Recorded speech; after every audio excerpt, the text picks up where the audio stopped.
بسم اللہ الرحمن الرحیم۔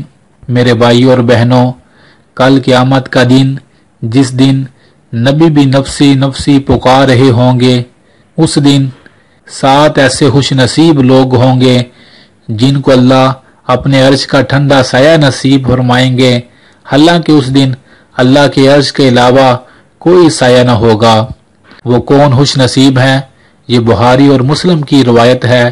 جناب نبی کریم صلی اللہ علیہ وآلہ وسلم نے فرمایا، لوگوں جن کو کل قیامت کے دن اللہ کے عرش کا سایہ ملے گا، ان میں سے سب سے پہلا انسان وہ ہوگا جو عادل حکمران ہوگا، سبحان اللہ۔ دوسرا وہ نوجوان جس نے اپنی جوانی اللہ کی عبادت میں گزاری ہوگی، سبحان اللہ۔ تیسرا وہ شخص جو تنہائی میں اللہ کو یاد کر کے رو پڑا، اس خوش نصیب کو بھی کل قیامت کے دن عرش کا سایہ نصیب ہوگا۔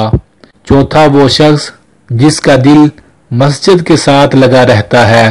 پانچواں وہ خوش نصیب جس کو کسی حسن و جمال والی، مقام و مرتبے والی عورت نے اپنی طرف بلایا، اس نے کہا میں اللہ سے ڈرتا ہوں۔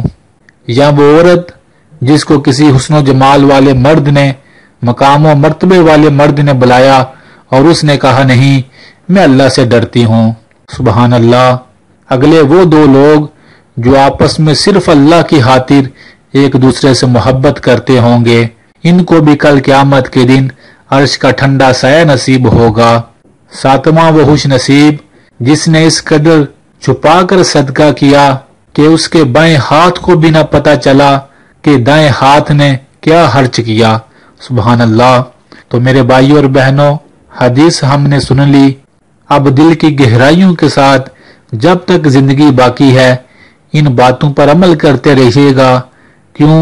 ان باتوں پر عمل کرنے والوں کو اللہ کل قیامت کے دن اپنے عرش کا ٹھنڈا سایہ نصیب فرمائیں گے، سبحان اللہ۔ باری تعالیٰ سے دعا ہے کہ ہم سب کو کل قیامت کے دن ان 7 خوش نصیب لوگوں میں شامل فرمائے، آمین۔ میرے بھائیوں اور بہنوں، اس ویڈیو کو ضرور شیئر کیجیے گا۔ بے شک دین کی بات دوسرے مسلمانوں تک پہنچانا بہت بڑا نیکی کا کام ہے۔ جزاک اللہ۔